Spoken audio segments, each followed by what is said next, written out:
Welcome to my dojo. This is Kung Fu Pizza Party, and I'm your host, Brandon Knight.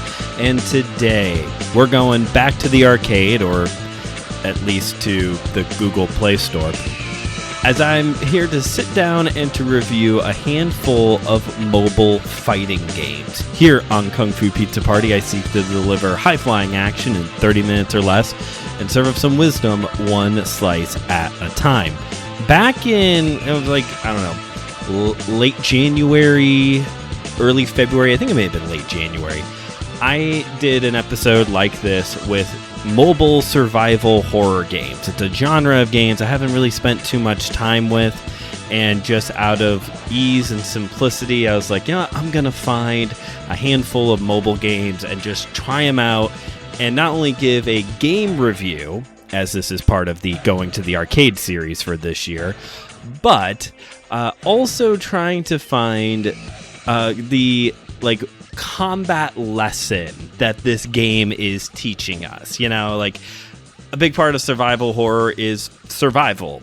You might also use the word self-defense or being a prepper or that kind of a thing. So just kind of looking at so given this ridiculous situation that probably won't actually happen in the real world, but regardless, in this kind of scenario, so what would be the lesson for self-defense that this game is teaching?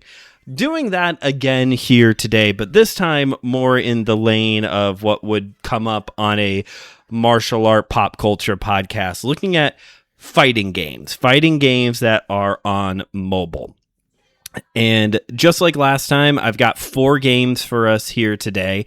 One I feel very strongly positively about. Overall, I will say, fight.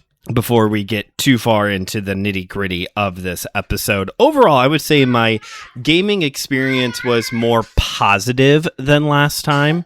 Last time, due in part to the fact that 2 of the games I played were just kind of like those cheap app games that don't really have much substance to it.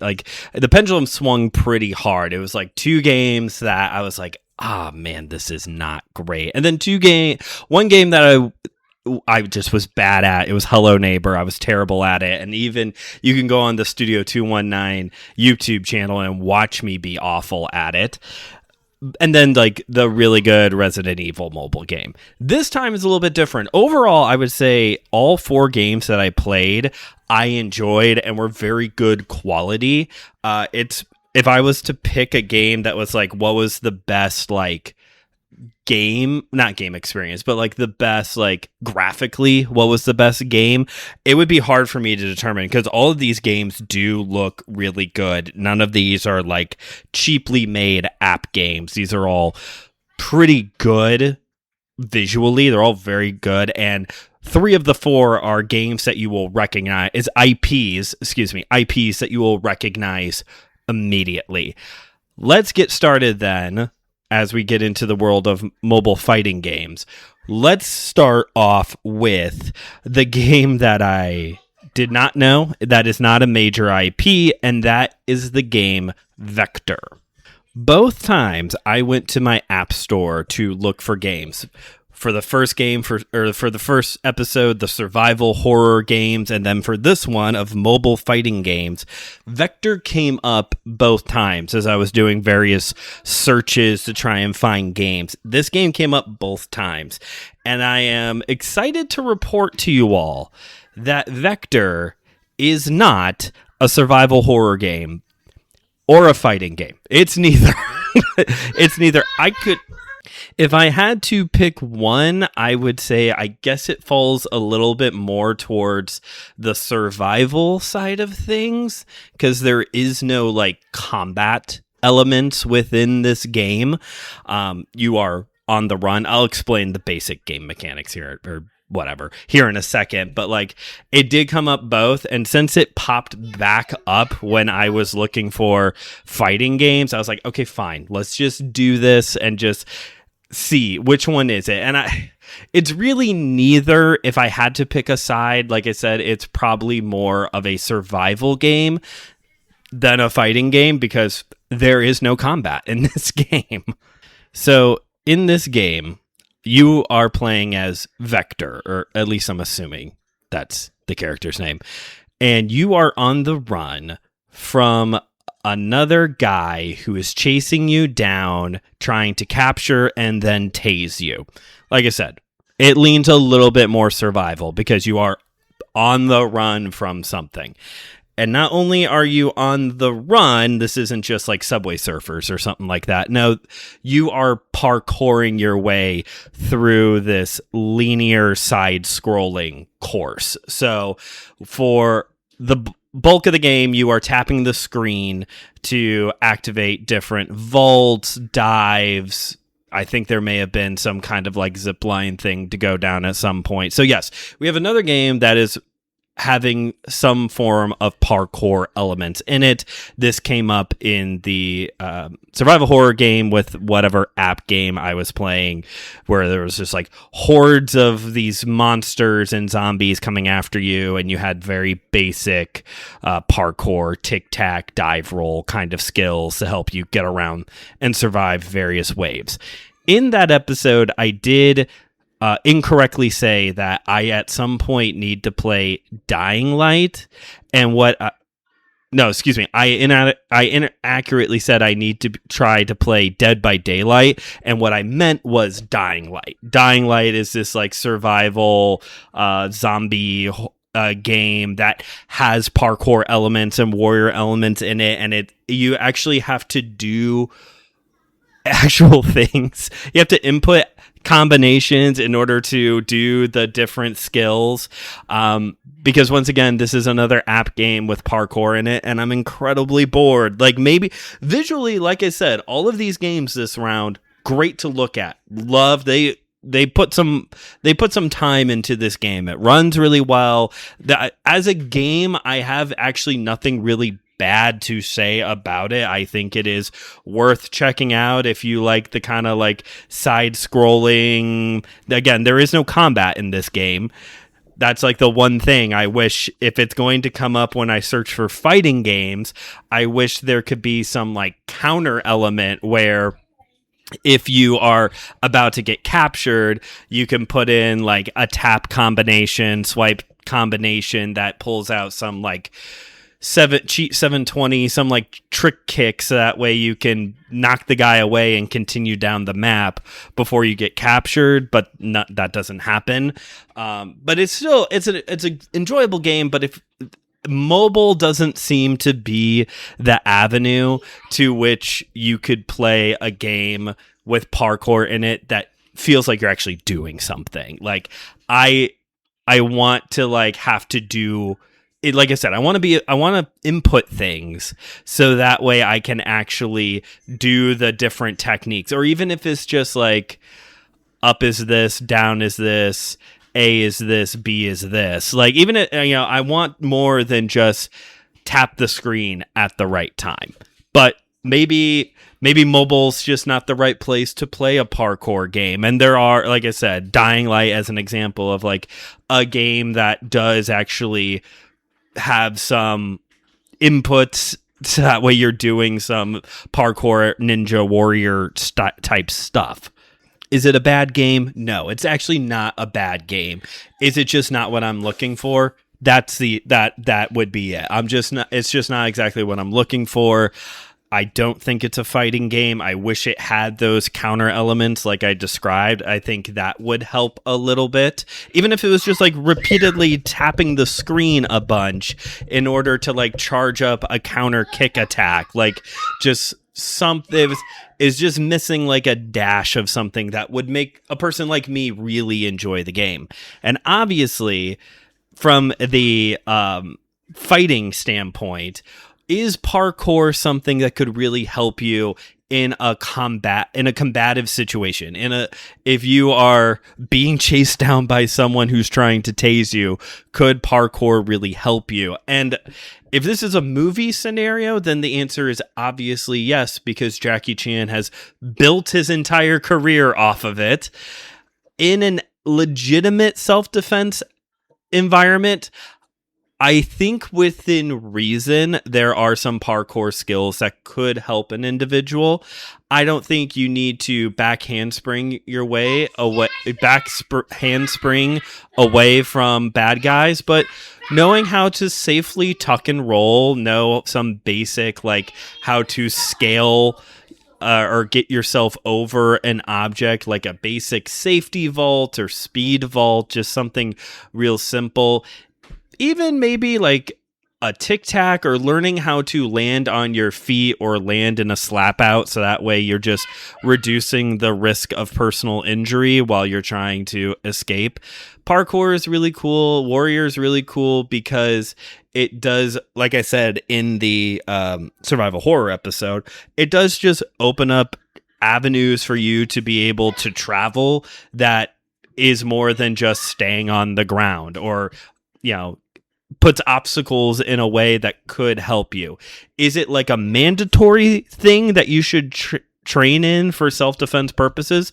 No, there's other things you should probably learn first. Definitely learn first. But I do think that basic rolls and basic vaults could help you a lot. Trick kicks, on the other hand, it's good for the movies, but I'm not going to endorse using a 720 to attack a guy who's trying to shoot you. That's a bad idea. Now, the next game I want to talk about wasn't necessarily a bad idea, but it certainly was the most disappointing game that I played. And that was Mortal Kombat for mobile. Yes, I have made it very clear that I really like Mortal Kombat, that Mortal Kombat is my preferred of the beat 'em up games.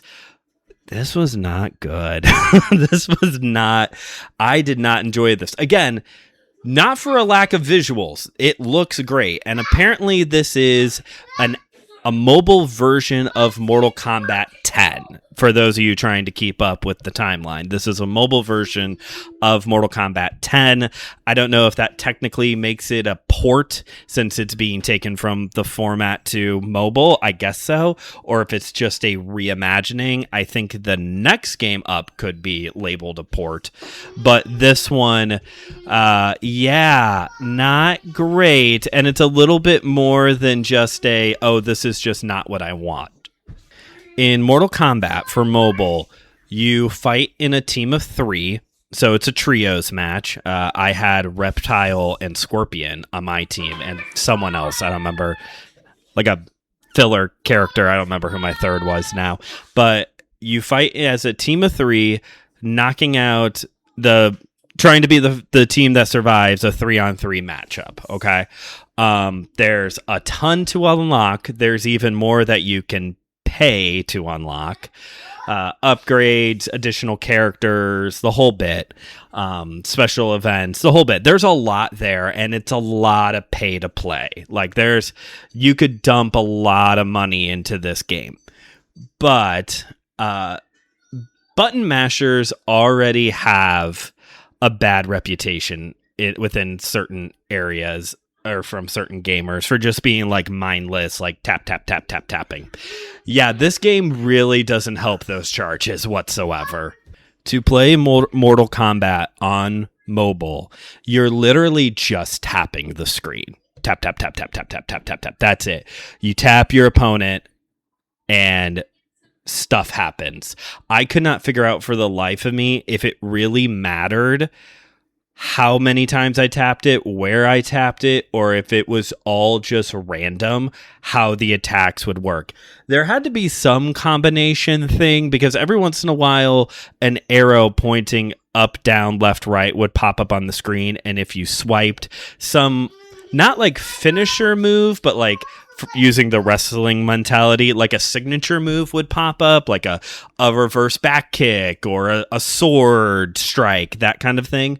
But if there was any kind of like, if you tap here or double tap here, this will happen, or you punch if you do this, for the life of me, I could not figure that out. Also, you could not move your character at all. It was all just done for you, advancing and retreating.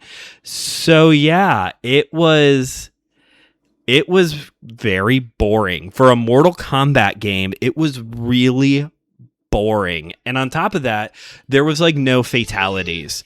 You weren't like, ripping out spines or decapitating people or punching holes in people. Like all the things that you play Mortal Kombat for doesn't happen in the mobile game, or at least from the amount of time I put into it, which I did put like a couple hours into the game to give it a fair go, because I like Mortal Kombat and I wanted to like this game. Yeah, this was just a really big letdown. I guess if you're just like obsessed with Mortal Kombat and you want some Mortal Kombat on the go for it. Like I said, it looks and plays great, but it was just a massive disappointment. What's the big combat lesson from Mortal Kombat on mobile? The very simple lesson of having more people on your side certainly does help, because it is one of those games where like you can swap out. You don't have to wait until your character is defeated to swap them for the next your like tag team partner to come out. You can swap in and out to like help you if you think like someone else would be better for who you're fighting with at the moment. So, or to give your other person some time to recover. So yeah, like having people on your side obviously helps out in a scrap. Again, just ask Jackie Chan, because him, Sammo Hung, and Yuen Bio made a bunch of movies together there in the, what was that, like the 80s? I think it was like late 70s through the mid 80s. They were doing a ton of films together, like hanging out with your crew, either for training or for a barroom blitz. Like that could definitely help you out. What Mortal Kombat character would you want on your side in a bar fight? If something was to go down, who are you like, oh yeah, this is, for some reason, Kung Lao is the one who immediately comes to mind. Maybe it's the hat. Like that. He's taken off the tops of bottles. Like, I think that could really, for some reason, he's the one who comes immediately to mind. Yeah. Let me know in the comments, what Mortal Kombat character do you want in a bar fight?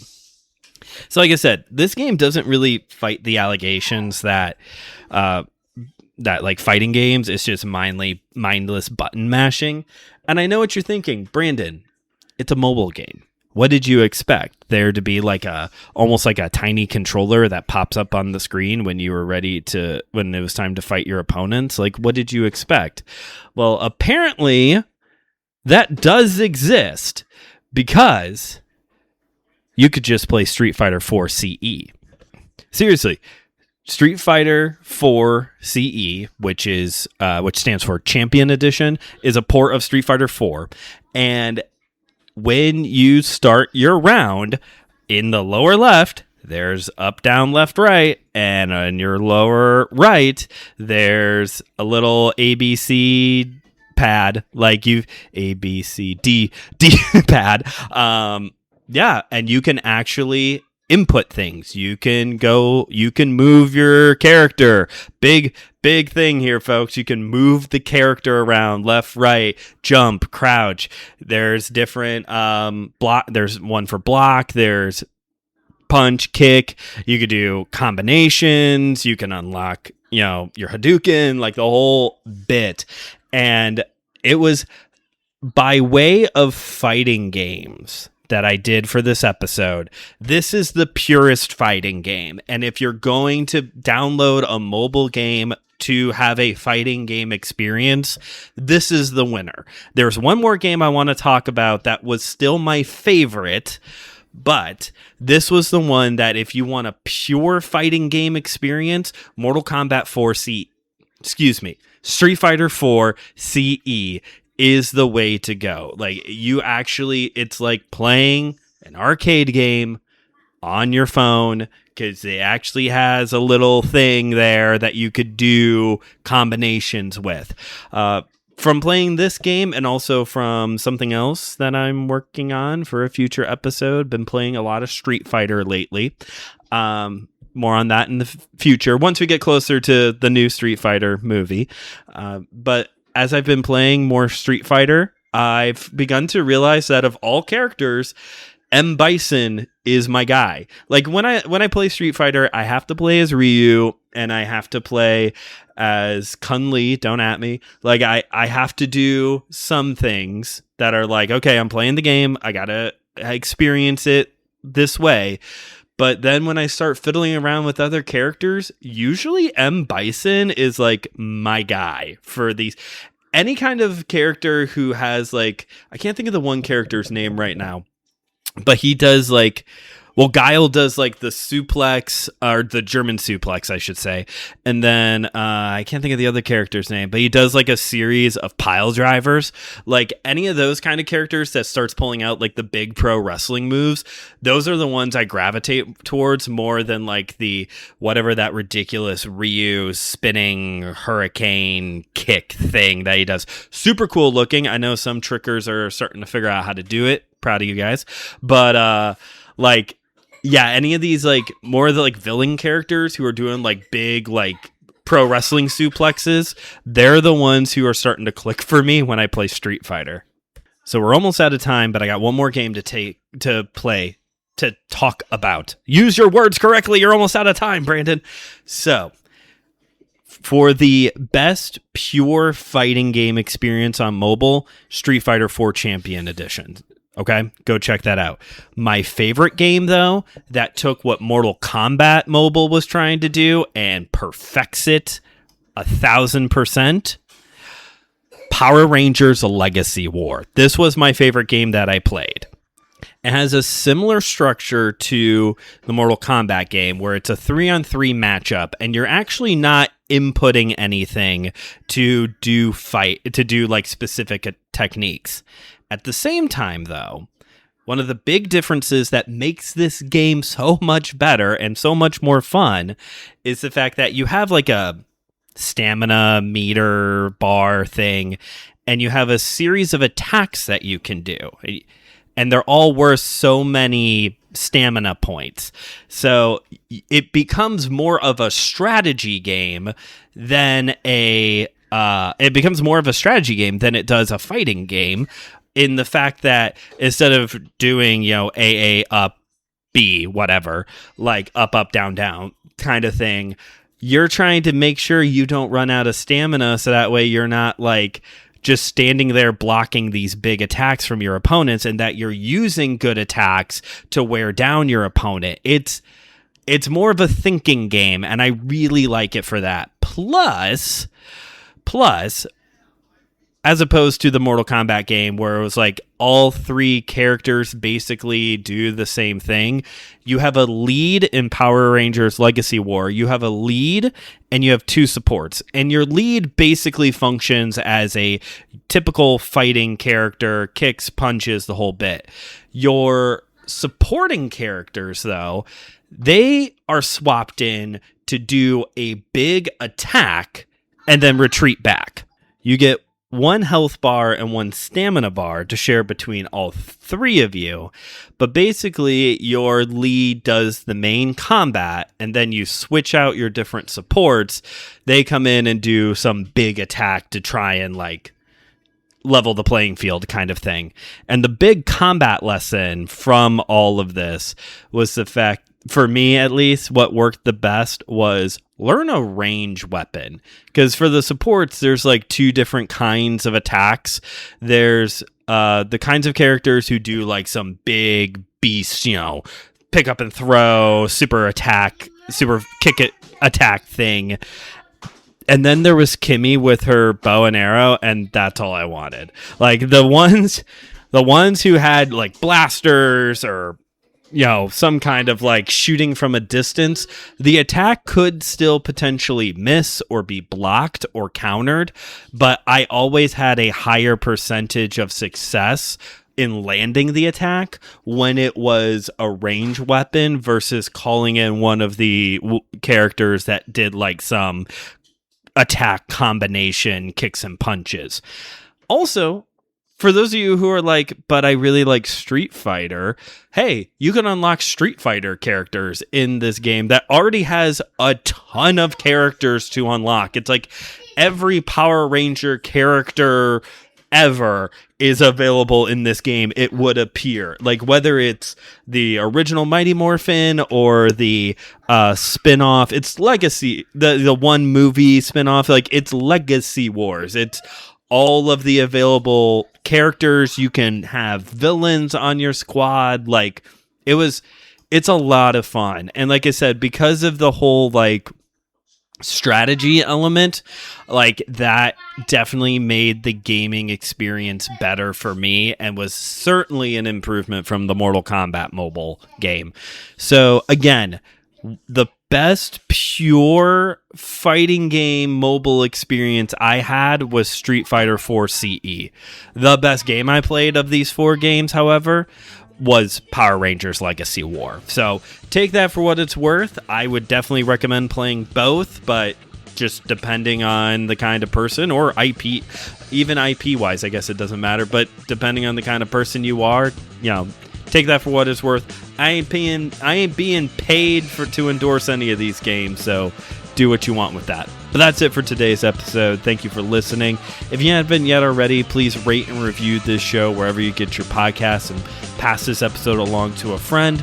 And check out the other shows here on the Anazao Podcast Network, like Why I Don't Like, Systematic Geekology, and my sister show, My Seminary Life. You can follow the show on Instagram at KungFuPizzaPrty and on Letterboxd, KungFuPizzaPrty, where you can get a review of the movie before the episode comes out. And yeah, check out my YouTube channel, Studio 219. There should be a play of me doing one of these games. I think it might be the Power Rangers Legacy Wars, so that way you can see just how fun it is. And if you are watching this, please hit that subscribe button to stay up to date on all my video content over there. And yeah, this has been Kung Fu Pizza Party, where I've delivered high-flying action in 30 minutes or less and served up some wisdom, one slice at a time.